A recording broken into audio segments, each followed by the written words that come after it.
Hi friends, welcome back to my channel Gopu daily life. এই যে আমি আজকে আরেকটা মিনি ব্লগ নিয়ে চলে এসেছি যে চরকতলা মেলা দেখে নিতে পারছো। কর্তাবাদ যুব সংঘ যারা আমাদের এইখানকার পাড়ার তারা অবশ্যই বুঝতে পারবে যে আমি কোন মেলাটার কথা বলছি। এই যে চরকটাকে ঘিরেই এই মেলাটা আর কি বসে। তো আমার বোন অলরেডি মেলার মধ্যে ঢুকে গিয়েছে, তো আমিও চলে এসেছি। তো ফার্স্টেই যেটা আমার চোখে পড়লো যে বাচ্চাদের আর কি পারফরমেন্স হচ্ছে, ছোটো ছোটো বাচ্চা। তো খুব সুন্দর তারা নৃত্য পরিবেশন করছে মেলায়। তো অনেকটাই ভিড় ছিল সামনেটা, তাই আমি সামনে থেকে ক্লিকটা করতে পারিনি, তাই সাইড দিয়ে নিয়েছি। এই যে আমাদের ড্র্যাগন মশাই যিনি অলরেডি চলা শুরু করে দিয়েছে।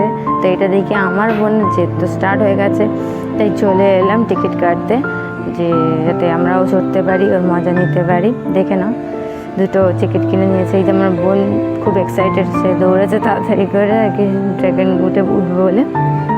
ফাইনালি আমরা দুজনে উঠে গিয়েছি, উঠে বসে গেছি। এবার জাস্ট স্টার্ট হওয়ার অপেক্ষায় আমরা বসে আছি। আপনারা দেখতেই পারবেন যে ড্র্যাগনটা এক্ষুনি স্টার্ট করে দেবে। তো এই যে আমাদের ড্র্যাগন মশাই জ্বালা শুরু করে দিয়েছে।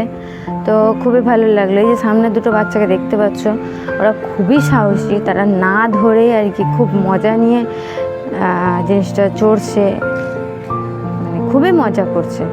আর ওদেরকে দেখে আমার খুব ভালো লাগছিল। যাক, ফাইনালি আমাদের চড়া হয়ে গেল, আমরা নেমেও গিয়েছি। এই যে আমার বোন এখন নামছে আস্তে আস্তে, সেটা একটু খারাপ ছিল তাই আর কি আস্তে আস্তেই নামলো। বেরিয়ে গিয়েছি। এবার আমি সোজা চলে এলাম আমি আমার বাবুর কাছে। আমার মা নিয়ে আমার বাবুকে নিয়ে দাঁড়িয়েছিল। তারপর চলে এসেছি দোকানে। আমার এই দোকানটা পছন্দ হয়নি, তো তারপর চলে এলাম হরেক মাল 15 টাকার দোকান। তো দেখা যাক এখান থেকে কী কী নেওয়া যায়।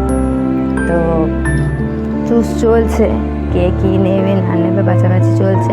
আমার বোন ওই লিপস্টিকটা দেখবে বলে আর কি আমাকে বলছে, তো আমি লিপস্টিকটা দেখছি, দেখে না তোমরাও দেখতে পারবে। এই যে পিঙ্ক কালারের লিপস্টিক তো আমার পছন্দ হলো না, তাই আমি নিও নি। এই যে আমার বোনের রিং আর কি চেন চুজ করা চলছে। তো ফাইনালি পরের ব্লগে দেখতে পাবে যে আমরা কী কী কেনাকাটা করেছি। তো এই ব্লগে সবটা দেওয়া পসিবল হয়নি, তাই এইটুকুই দেখালাম। এই যে মেয়েদের যেটা স্বর্গ বলে, কানের দুল, গলার হার দোকান। তারপর ফাইনালি আমরা চলে এলাম অন্য দিকটা ঘুরতে। এই যে দেখে নাও, আর এইটাই হচ্ছে আসল মেন, যেটাকে ঘিরে এই মেলাটা আর কি বসে, যেটা হচ্ছে চরক, এক্স্যাক্টলি মেন মধ্যমণি। তারপর চলে এসেছে আমার বোন আইসক্রিম খেতে। দেখে নাও, ওর খুব পছন্দের আইসক্রিম। তো দেখাতে চাইছিল না ও আর কি, মানে পেয়েই কতক্ষণ আর কি খাবে, মানে একটু দেখা। তার মধ্যে আমাদের দেখা হয়ে গেলো এই ছোট্ট মানুষটা, যে আমাকে পোজ দিয়ে দিল, দিয়ে মুখটা ঘুরিয়ে নিল। খুব কিউট ছিল, আমি কোলে নিতে পারিনি যেহেতু বাবু ছিল।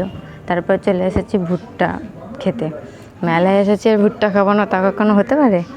এই যে দিদিটার সাথে কথা বলছিলাম, এই যে হয়ে গেছে আমাদের ভুট্টা পোড়ানো, লেবু দিয়ে আর কি নুন দিয়ে ঘষে দিচ্ছে। তারপর ফাইনালি আমি পেয়ে যাব, হয়ে গেছে নেওয়া। এবার আমরা বাড়ির দিকে